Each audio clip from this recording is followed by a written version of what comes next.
News Radio 1000, KTOK. I'm GWIN FAULCONER LIPPERT, and tonight we are going to talk about Access Oklahoma. Oh no, that's not the name of it. It's called Access Oklahoma, and it means we're going to put more turnpikes in Oklahoma. In fact, poor Cleveland County is going to have more turnpikes than any other part of Oklahoma. Joining me from the Oklahomans for Responsible Transportation are Randy Carter, the Director of Strategic Communication, and Tassie Hirschfeld, who is a board member with that organization. And they have kept us apprised of all that is going on. And just when I think I have it figured out, it changes. And I bet you all feel the same way, in that your properties were in the alignment of the north-south connector, and I believe now they're not. Is that right, Randy and Tassie? Yeah, that's pretty much correct. Yes, the southern extension was designed originally or proposed originally to cross Federal Bureau of Reclamation land. The Bureau of Reclamation owns Lake Thunderbird. When the OTA applied for that, to access that land for their turnpike to cross Bureau of Reclamation land, they were denied. I'm even suspicious that they even knew they had to contact them about that because of the plans that they'd drawn up and spent millions and millions of dollars on before they even had permission to go across their land. But yes, so as a result of that, the Turnpike Authority announced that they are going to move that southern extension most likely west, and so yes, it would eliminate the confiscation or the destruction of our homes, but they're throwing a whole new group of people under the bus to devastate their lives by confiscating their homes. And we've seen historically that they say they pay fair market value, but we contend that they should certainly pay a replacement cost, which is a whole different ball game. There's a lot of concerns we have about their use of eminent domain, and in fact, eminent domain cannot even be used for economic development, which is blatantly against the law. And we've actually heard our governor and others speak that these turnpikes will bring great economic development to our state. So according to state law, it cannot be used for economic development. And yet the Turnpike Authority and the governor are boasting that it's going to provide great economic development. Is that right? Yes. And it's because there's no other reasonable justification. Like, their traffic studies do not show a need for these turnpikes. Our own traffic engineers, highway engineers in our group have assessed the situation and say this will not help traffic on I-35. The traffic accident data does not support that this will reduce accidents. And so that's all they have to sell this with now, because they can't actually come out and admit, we just want to make our cronies rich with padded contracts, no cost controls, and we want our friends, the real estate developers, to get this primo land out in eastern Cleveland County. Well, and then what about the east-west connector? I mean, do you think maybe the entertainment center that they're going ahead with, even though it hasn't been approved by the people, is that part of the driving force of all this? We think it's possibly connected. We really, as a responsible transportation people, we've tried to stay out of the arena thing, the TIF and all that. Personally, I don't have a problem with an arena.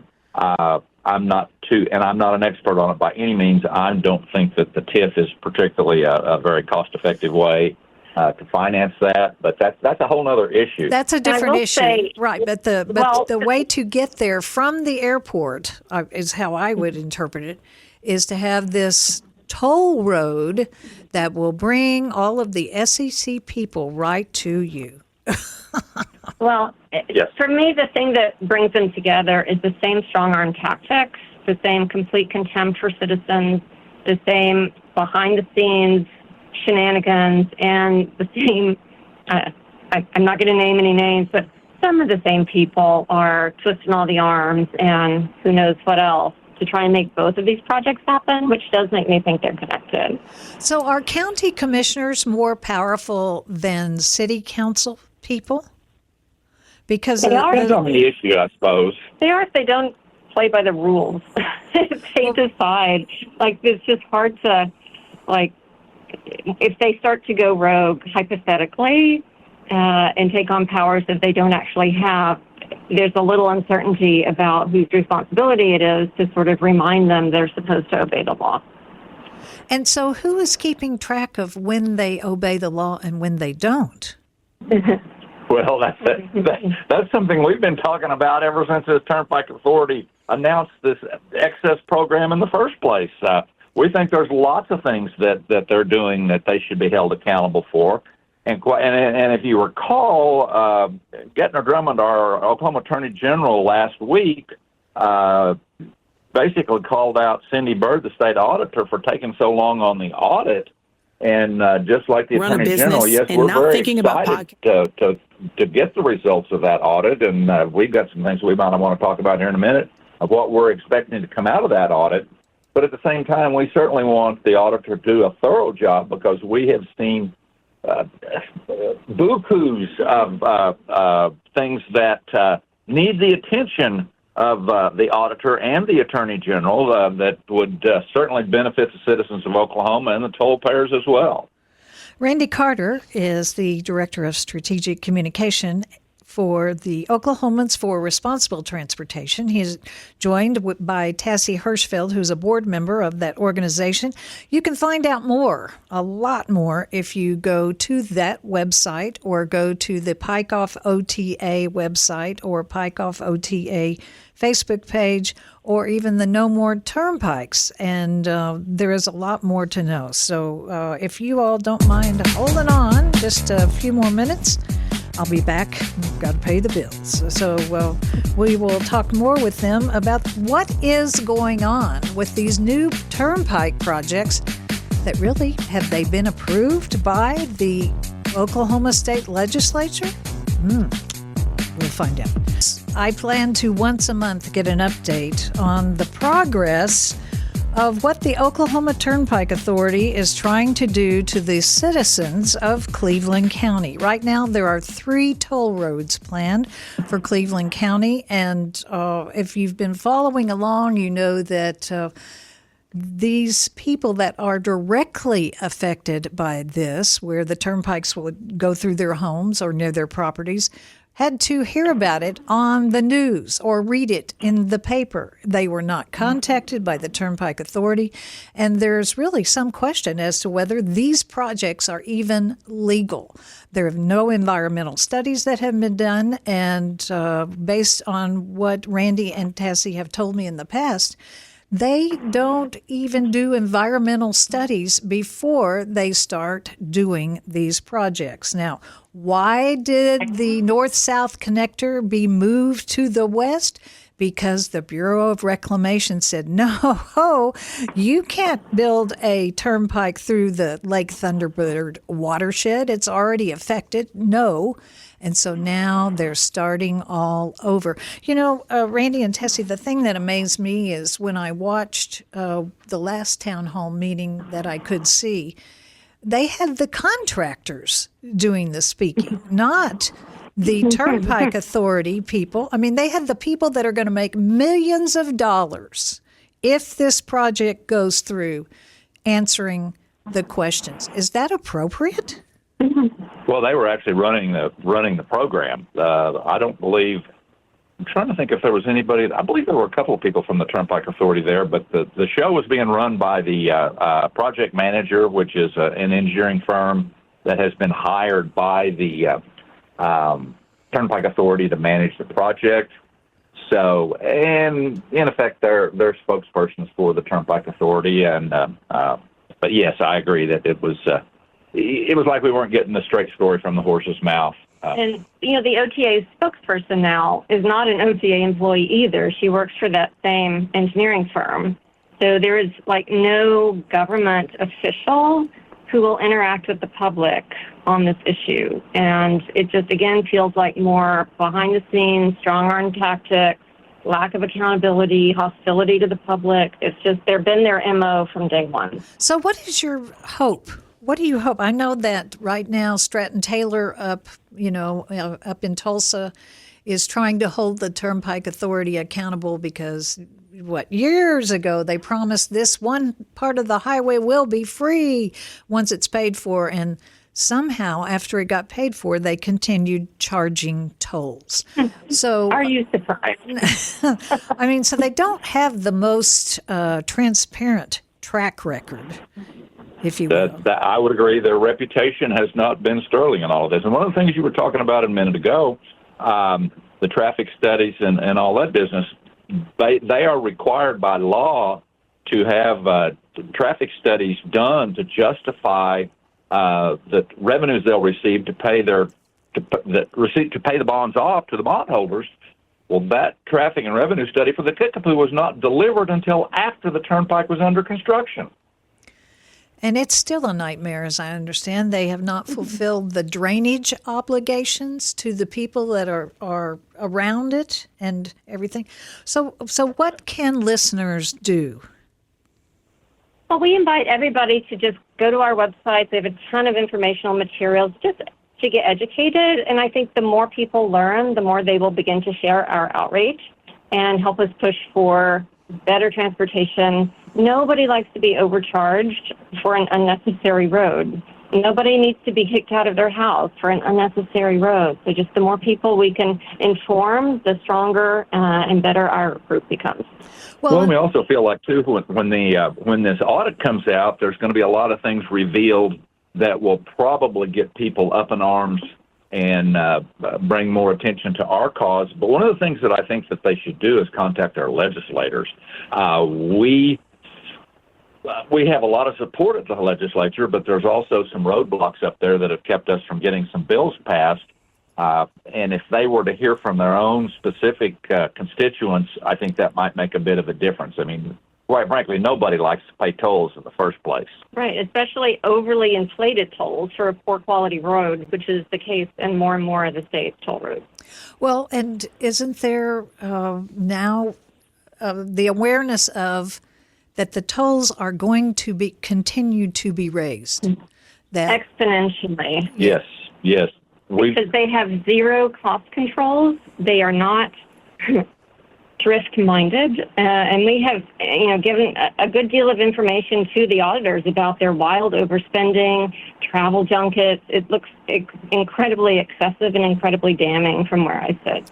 So maybe we need to call Cindy Bird's office and say, please get the audit out. Let's get the audit out. Or, and another good message is, get the audit out, but be thorough. Be as thorough as you need to be. Don't leave any stones unturned, because this agency has behaved badly for decades, and I think it's going to take a really thorough house cleaning to get it back in shape. And so what's the best way to support this effort? Well, we certainly always need, we're an all-volunteer organization, and we have expenses contacting the legislators, and we spend a buku of money on lawsuits. And I've heard there's the idea of some impending lawsuits that certainly could use some financial support. If people wanted to do that, they could do that by going to pikeoffota.com and click on the donate button, or they could donate to either Pike Off OTA, or they could donate to the Oklahomans for Responsible Transportation Foundation. Any contributions they make to the foundation, Oklahomans for Responsible Transportation Foundation, are tax deductible under the 50. Again, I don't know the exact number. I believe it's a 501c3, but don't hold me to that exact designation. But it is the designation that a donor could take that as a tax deductible contribution. I will also add, if anybody wants to invite us to their book club, speak to the library, the Lions Club, we are always happy to take our message out. We don't ask for much in return, just maybe a glass of iced tea and some fried okra or whatever you're having at your lunch. We work cheap. Oh, I didn't know that you all would do that, that you would have a speakers bureau and go and explain it to people. I don't know that people can identify with having their property taken away. That's a hard thing, I think, for people to understand. But certainly, if they want to keep paying those tolls and having them go up and go up, and now the north-south connector, as they're calling it, will parallel I-35, and it'll be 2 or 3 miles east of I-35. I mean, so we're going to have two major highways going up through the center of Cleveland County. And, that is not good for economic development. That's like the Berlin Wall or something. I mean, they proved that with the downtown highway in Oklahoma City, that it truly invites all kinds of bad business rather than good business. So, well, and we've seen lots of studies that talk about the idea of induced demand, that by adding more roads, you create more traffic instead of relieving traffic. They keep saying this is going to be a traffic reliever for I-35. Well, I think it's going to be exactly the opposite. It's going to bring more people onto I-35 because of the access and or excess, whatever you want to call it. And I think it's just a gigantic, big mistake. Well, and is it really needed? I mean, no one likes traffic. No one likes to do that. But still, slow down and be respectful. And don't get me started here. So tell me, now you made a movie. Has the movie been successful? And when can we see it? Well, we've had 3 screenings, 1 private and 2 film festivals. We're waiting to hear from, I think, 3 other film festivals. And once it's off the film festival circuit, then we will begin to have public showings here in the area. Yeah, and we're in the process of negotiating with some venues. Excuse me, guys, go ahead. And I just think we're really excited about it. Gets our story out there. People can really see the human cost of this.